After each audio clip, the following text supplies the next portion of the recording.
Apa kabar saudara-saudara? Luar biasa. Masih Luar on biasa. kita?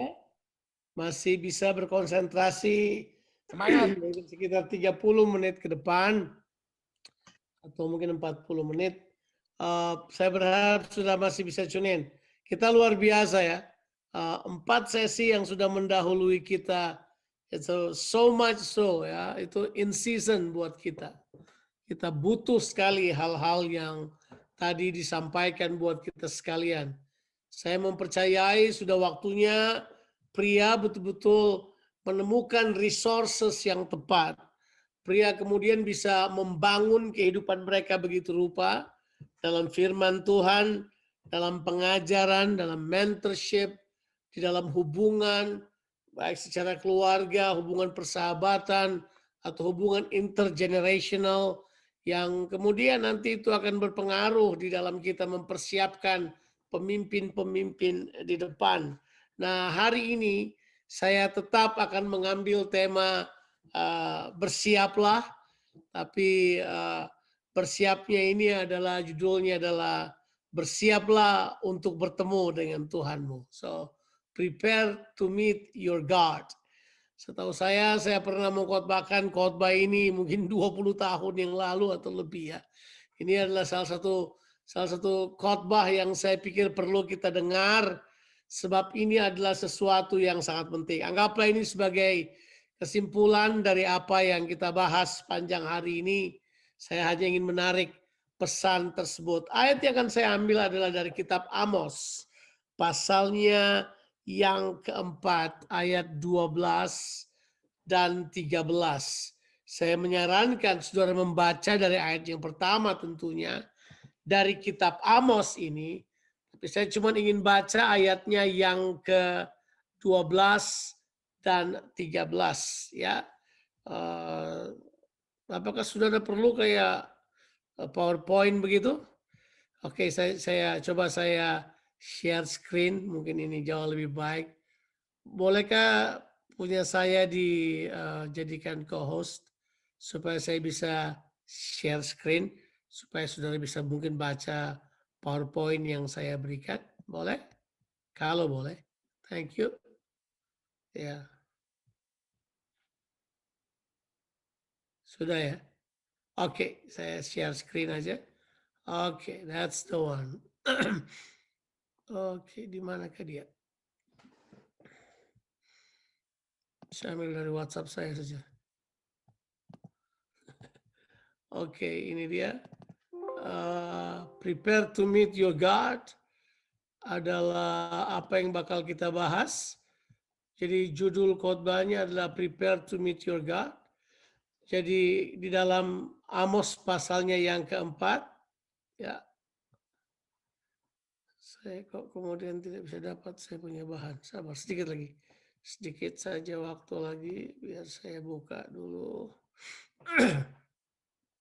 Oke. Ayatnya 12 dan 13 berbunyi sebagai berikut. Ini ayatnya. Dibilang begini buat kita. Sebab itu demikianlah aku akan melakukan kepadamu, hai Israel. Oleh karena aku akan melakukan yang demikian kepadamu, maka bersiaplah untuk bertemu dengan Allahmu, hai Israel.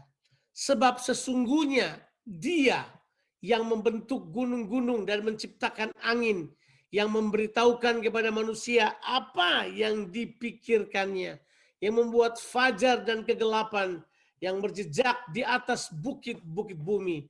Tuhan, Allah semesta alam, itulah namanya. Ya, jadi ayat ini adalah ayat-ayat di akhir dari pasalnya yang keempat dari Amos, pasalnya yang keempat ini. Nah, coba kita lihat dulu backgroundnya, latar belakang dari ayat-ayat ini.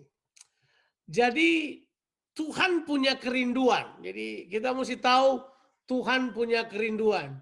Ada banyak orang cuma mau tahu kerinduannya sendiri. Mereka cuma mau tahu kerinduannya, keinginannya, apa yang menjadi prioritasnya. Tapi mereka tidak mau tahu apa yang merupakan kerinduan Tuhan. Apa yang merupakan isi hati Tuhan. Tuhan digambarkan di dalam Alkitab juga punya kerinduan. Dan apakah kerinduan Tuhan yang paling besar? Adalah bersekutu dengan umatnya. Bersekutu dengan saudara dan saya. Itu keinginan Tuhan. Keinginan Tuhan yang paling besar ada dalam hubungan yang intim. Di mana Tuhan bisa intermingle dengan kita.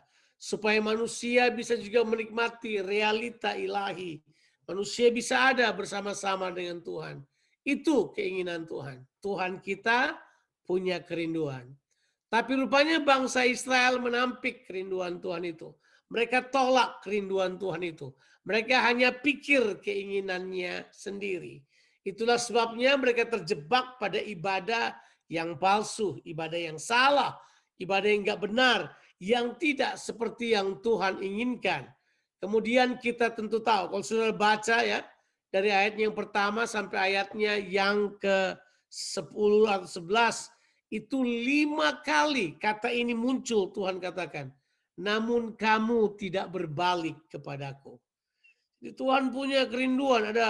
Ada yang echoes di dalam firman Tuhan berulang-ulang kali bahwa Tuhan mau supaya kita mendengarkan suaranya, supaya kita kemudian datang kepadanya, kita kemudian itu tuh mengemukakan kerinduan kita, dan Tuhan juga mengungkapkan kerinduannya. Ada fellowship dengan Tuhan.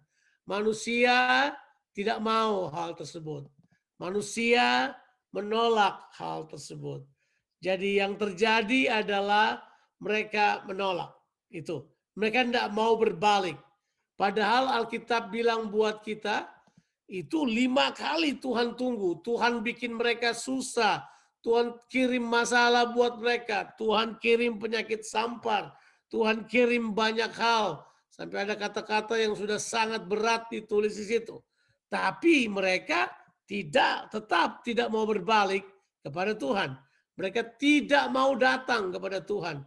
Mereka menolak apa yang disebut dengan upaya Tuhan untuk bersekutu dengan mereka. Mereka nggak mau. They reject that. Ya. Kata dalam bahasa Ibrani itu, kata yang dipakai itu adalah shub. Ya. Tuhan berkata, come back to me. Aku ingin bersekutu dengan kamu. Itu yang Tuhan inginkan dari mereka. Tuhan berkali-kali mau katakan itu untuk mereka. Tapi mereka nggak mau.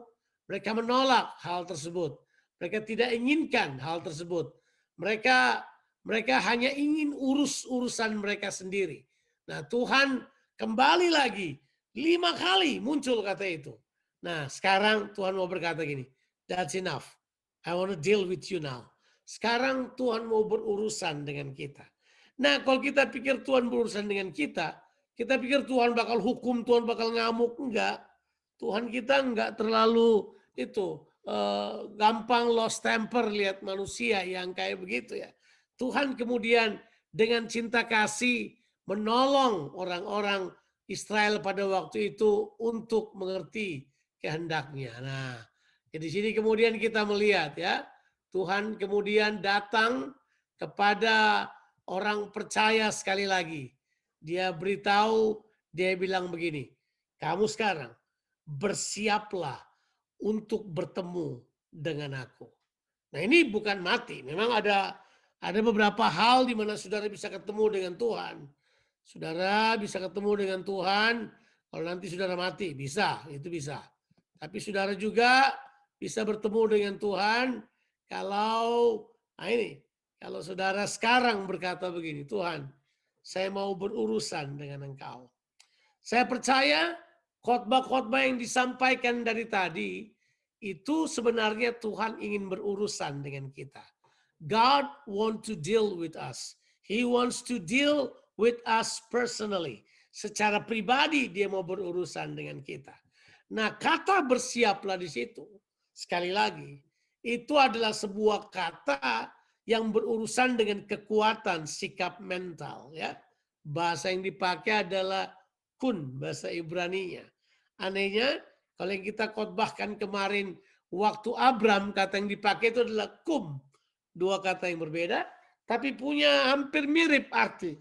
Ya, ini sebenarnya adalah kekuatan seorang pria untuk dapat berdiri dan mempertanggungjawabkan sikap mereka. Nah, ini dia ini.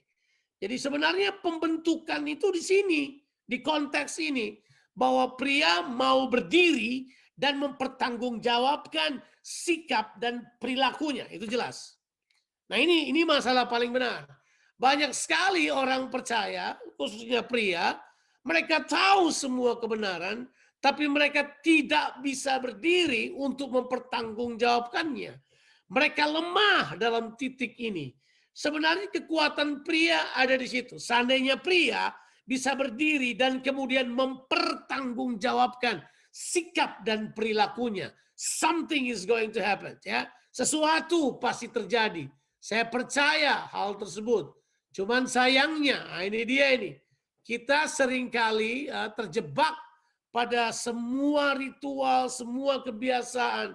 Tapi yang paling banyak adalah kita terjebak kepada kesombongan. Padahal disinilah tempat pembentukan terjadi. Kalau kita tidak mulai dari sini, sudah boleh dengar khotbah sangat banyak. Sekarang kan kalau cuma mau dengar khotbah bagus, itu seperti membalik telapak tangan sebenarnya ya. Saudara kalau mau dengar khotbah bagus, sekarang gampang banget.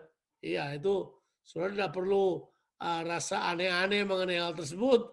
Saudara pasti akan dapat mendengarkan khotbah yang bagus di YouTube, di televisi, di mana aja. Saudara bisa dapat menemukan khotbah yang bagus. Nah, the point is very clear. Kita perlu sekali untuk berurusan dengan hal ini. Di sini saya katakan sebagai apa? Disinilah kekuatan pria. Disinilah pembentukan saudara dimulai. Kalau enggak, saudara cuma bisa berkata, khotbah yang bagus Pak. Saya tersentuh Pak. Saya kemudian menangis Pak. Semua itu bagus. Tapi itu tidaklah membangun sikap saudara. Pembentukannya ada di sini. Saudara perlu berdiri, kemudian mempertanggungjawabkan sikap dan perilaku saudara. Itu yang kita harus buat. Saya melayani pria, kalau mau dibilang cukup lama, ya mungkin nggak lama juga. Tapi saya belajar bahwa di dalam pelayanan pria kita suka terjebak kepada pengulangan-pengulangan yang mungkin bagus, tapi kemudian saking diulang-ulangnya, kita lupa tanggung jawabnya. Kita terjebak kepada pengulangan. Kita tidak mau mengambil tanggung jawabnya. Padahal yang paling penting di sini adalah mempertanggungjawabkan sikap dan perilaku kita. Ini yang paling penting. Ya, dan yang ini yang Tuhan mau urus. Karena memang hal ini harus didahului oleh perubahan pola pikir dalam diri kita. Nah, itu dia penting sekali buat kita untuk berpikir demikian. Coba kita akan lihat. Oke. Kecepatan ini langsung ke sini. Saya belum mau ke sini. Ya. Ini melibatkan pola pikir. Kita perlu sekali untuk kembali datang pada Tuhan. Karena begini saudara. Ayat 13 ini yang kita perlu kejar. Kalau kita mempertanggungjawabkan diri kita datang dan sikap kita datang pada Tuhan. Kemudian ayat 13 yang saya suka. Coba kita lihat ayat 13 kembali. Ayat 13 dari ayat itu berkata begini. Sebab sesungguhnya Dia yang membentuk gunung-gunung dan menciptakan angin. Tapi kata berikutnya, ini yang saya mau katakan pada saudara. Ini yang kita perlu kejar. Yang memberitahukan kepada manusia apa yang dipikirkannya. Ini kata kunci sebenarnya. Disinilah Tuhan mengajak saudara untuk mengetahui apa yang dipikirkannya. Kata yang dipikirkannya di sini berurusan bukan cuman sekedar ide, tetapi berisi mentalitas. Terjemahan kalau dalam Septuaginta kata yang dipakai itu adalah phroneo, cara berpikir saudara. Bukan cuma neos, tapi yang dipakai adalah phroneo, cara berpikir. Itu kata yang ditulis dalam kitab Filipi. Hendaklah kamu dalam hidupmu bersama menaruh pikiran dan perasaan seperti yang terdapat dalam Kristus. Phroneonya, sikap mentalnya. Itu yang sebenarnya Tuhan bilang, Tuhan mau membagikan sikap mentalnya kepada kita. Dia mau itu. Kitanya aja yang nggak siap. Kitanya aja yang cuma hidup dengan pertobatan palsu, hidup dengan semua kegiatan, nggak mau mengambil waktu, nggak mau mempersiapkan diri untuk mempertanggungjawabkan sikap dan perilaku kita dengan jalan mengubah konsep yang salah dan kemudian mengambil froneonya Tuhan, mengambil apa yang Tuhan ingin bagikan. Yang Tuhan ingin bagikan pada manusia adalah dia ingin membagikan. Terjemahan yang dipakai di situ adalah apa yang dipikirkannya. I like that. Tuhan mau memberitahukan kepada manusia apa yang dipikirkannya. Tentu saudara mengerti apa yang terjadi. Kalau saudara sekali lagi baca, kemudian saudara misalnya klik di search, saudara bangkitlah. Abraham setelah dia berganti nama dari Abram kepada Abraham, peristiwanya sama. Waktu Tuhan selesai datang kepada Abraham, Abraham habis potong lembu, bikin roti bundar, kasih buat Tuhan. Saya cerita aja dengan cepat di kitab Di kitab Kejadian pasalnya ke-18, begitu pasal 19, Alkitab berkata lalu bangkitlah mereka berjalan ke, katanya dipakai kum di situ, berjalan ke Sodom dan Gomora di mana Tuhan ingin hancurkan, tapi Tuhan berhenti. Tuhan bilang begini, akankah kusembunyikan apa yang akan kulakukan kepada Sodom untuk Abraham? Gak mungkin. Dia adalah orang perjanjian. He is the man of covenant. I will not hide. Saya tidak akan sembunyikan. Saya akan beritahu padanya apa yang saya pikirkan. Tuhan dari waktu ke waktu mencari pria di mana dia ingin membagikan cara berpikirnya, froneonya, mentalitas pemikirannya, supaya kita dapat memahami pergerakannya. So, pergerakan Tuhan tidak selalu mulus. Pergerakan Tuhan tidak selalu cuma saudara berjalan di atas kapas, di atas bed of roses menyenangkan. Tidak. Berjalan bersama dengan Tuhan. Karena dia mengendarai gunung. Dia bergerak dengan cara yang luar biasa. Dia melewati semua, dia mengendarai badai. A lot of bumpy roads. Akan ada tantangan demi tantangan. Akan ada masalah demi masalah. Tapi masalahnya begini. Tuhan mau kita berjalan bersama dengan dia. Dia mau beritahukan apa yang ada di pikirannya untuk kita. Saya mau tanya pada saudara. Apakah saudara bersiap untuk menangkap pemikiran Tuhan? Siapkah saudara untuk masuk dalam pemikiran Tuhan itu? Siapkah saudara? Itu hal yang penting buat kita. Tuhan mau berurusan dengan masalah ini. Masalahnya kita nggak siap. Kita cuma siap dengan ibadah kita buatan manusia. Kita sibuk semua dengan ibadah. Ritual demi ritual. Ya tentu selama pandemi ini ritual-ritual itu sudah selesai kan. Sudah habis. Ya. Orang nggak bisa lagi berharap pada ritual-ritual mereka. Sekarang orang harus berdiri di hadapan Tuhan secara langsung. Sebab Tuhan rindu sekali untuk share dengan manusia. I like that. Saya suka istilah itu. Bahwa Tuhan suka sekali membagi pola pikirnya dengan kita.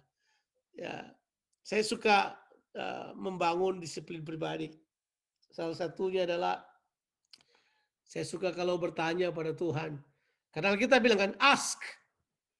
Ya, dia kata terjemahan Indonesia bilang minta. Kata ask harusnya terjemahannya tanya kan. Tanya apa aja gitu. Saya suka tanya Tuhan, pemikiranmu tentang Indonesia apa gitu. Ya. Saya tidak mungkin bukakan pada saudara apa yang saya dapatkan. Saya tulis, saya siapkan, saya mulai belajar seperti itu. Kenapa kita tidak punya itu? Kita bahkan tidak bersiap. Beberapa orang takut aja terbuka pikirannya di hadapan Tuhan. Mereka nggak mau aja hal tersebut terjadi dalam diri mereka. Maukah saudara untuk bersiap supaya Tuhan bisa membagikan pikirannya pada saudara? Ya, itu perlu persiapan. Itu enggak terjadi seperti membalik telapak tangan. Ya. Saya seorang pembaca yang banyak. Saya banyak baca buku. Tapi enggak ada yang lebih dahsyat daripada menerima pewahyuan dari Tuhan. Enggak ada yang lebih luar biasa. Waktu saudara menangkap pemikiran Tuhan. It's so powerful. Karena bukan textbook kok. Saudara akan melihat kalau Tuhan bergerak dengan pemikirannya. Itu dapat menjadi darah daging saudara. Dan saudara kemudian dapat melakukannya dalam kehidupan saudara. Nah, itu powerful. Nah, kita sudah lihat. Seringkali ini berurusan dengan pola pikir kita. Oke. Nah, sekarang coba kita pindah ke Ayub pasalnya yang ke-40. Ayat 1 sampai ayatnya yang keempat. Kalau saudara adalah pembaca kitab Ayub, saudara mengerti bahwa dari pasal 1 kitab Ayub dan pasal 2 kitab Ayub, disitulah kemudian setting dari seluruh cerita kitab Ayub. Saudara mengerti kan settingnya. Settingnya itu adalah bahwa Tuhan ngobrol sama iblis. Ini satu-satunya kitab di Alkitab di mana Tuhan dengan iblis ada dalam satu arena. Ngobrol mereka. Ya, kalau yang cerita-cerita kerasukan setan yang lainnya itu lain. Tapi ini asli. Kemudian Tuhan ngobrol pada iblis sambil berkata, dari mana? Dari keliling dunia katanya. Oh, good. Kamu udah lihat Ayub gak? Oh, siapa tuh? Dia itu orang yang takut akan Tuhan, menjauhi kejahatan, hidupnya beribadah, he's powerful. Kira-kira gitu ya. Iblis bilang, iya sih, soalnya kamu lindungi dia, kamu jagain apa yang dia punya, coba aja ambil yang dia punya. Sebab iblis selalu berpikir, dan itu terbanyak, pola pikir itu datang dari iblis juga saya kira, bahwa manusia menemukan arti hidupnya pada pemilikannya, pada hartanya lah, pada apa lagi? Pada uangnya lah, pada semua yang dia miliki. Nah, yang paling parah belakangan adalah pada pengetahuannya lah, pada kehebatannya, title-nya lah, semua yang seperti itu, prestise dan prestasinya. Soalnya kalau itu mereka punya, mereka adalah orang yang berarti. Tuhan bilang ambil semua itu. Iblis ambil. Ayub tidak menyangkal Tuhan. Oh, Iblis bilang enggak. Tapi kemudian kalau gitu ya udah, Ayub agak lain deh. Tapi coba kau ganggu tubuhnya, kasih sakit tubuhnya, biar dia tidak ada perlindungan pada tubuhnya. Kalau kau buat itu, dia pasti akan menyangkal aku. Tuhan berkata oke, untuk itu pun silakan. Iblis memberi bara pada Ayub dan Ayub kemudian mulai menggaruk tubuhnya yang gatal. Ceritanya yang gatal bukan tubuh, yang gatal tulangnya. Sehingga kemudian Ayub mengambil tembikar dan mencabik-cabik dagingnya sendiri. Masuklah dia pada penderitaan fisik yang dahsyat. Tapi Ayub tidak menyangkal Tuhan. But then, Ayub pasal 3 dan seterusnya adalah semua teologi, pandangan manusia, here and there tentang kehidupan ini. Kenapa orang menderita?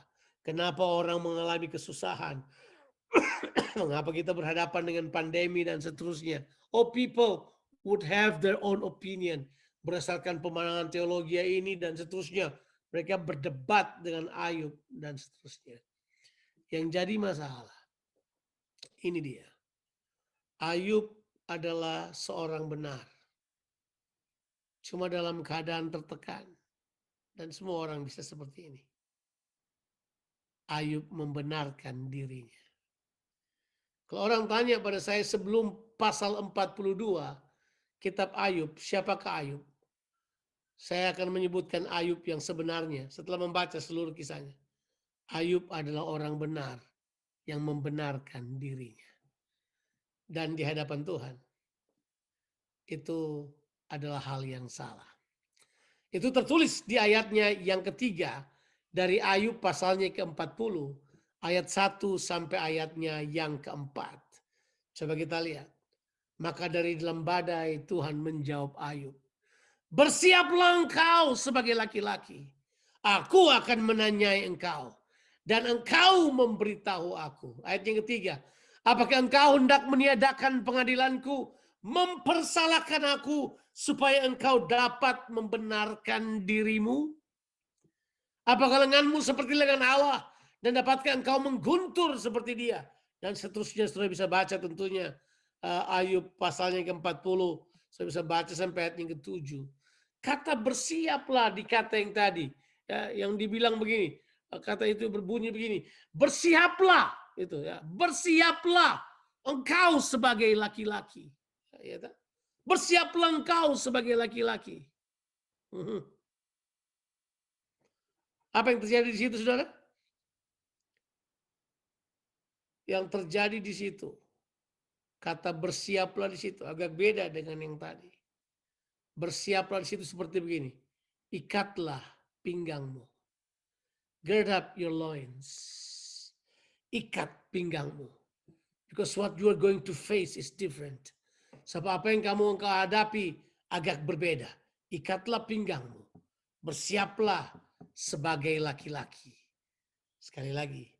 Karena Tuhan sedang meminta pertanggungan jawab atas pembenaran dirimu.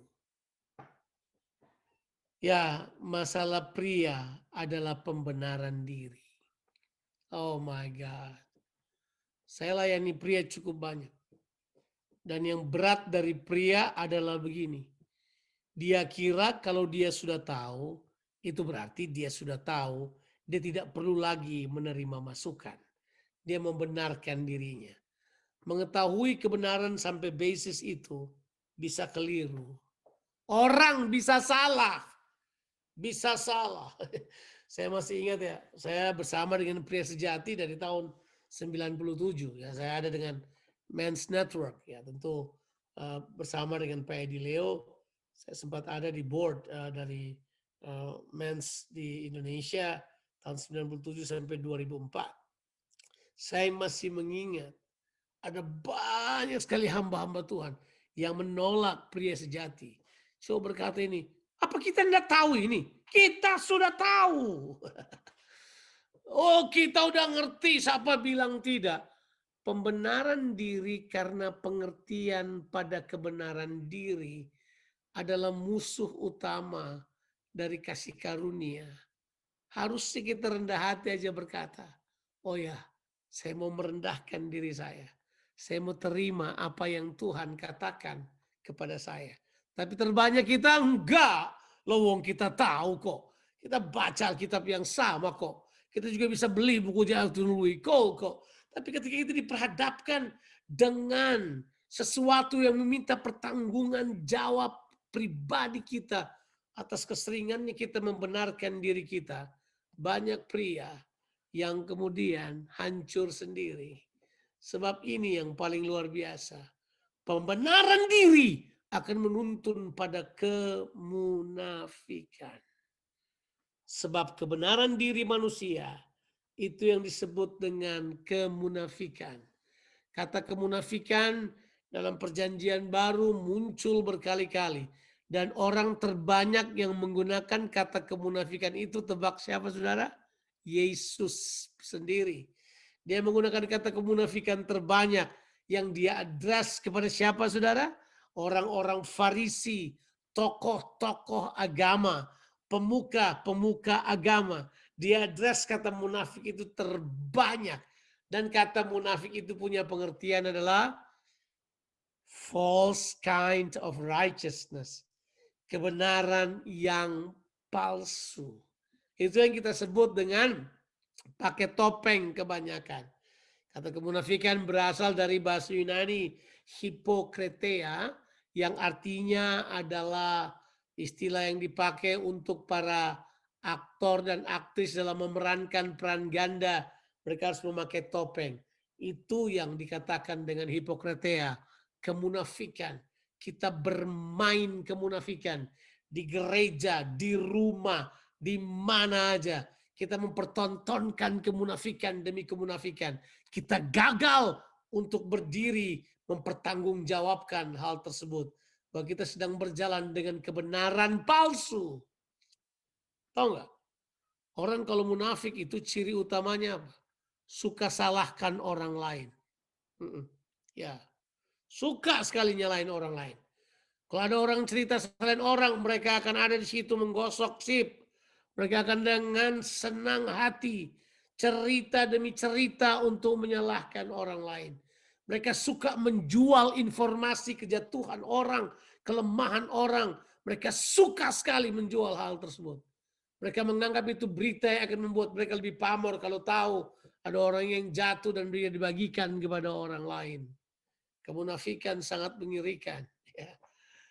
Kemunafikan mencoba menciptakan standar baru dalam diri mereka. Kemunafikan selalu akan membawa orang menciptakan agama baru dalam dirinya yang legalistik. Berusaha untuk mengukur orang lain berdasarkan dirinya dan kegagalannya. Di dalam benak mereka, mereka selalu berkata, dia sama kayak saya.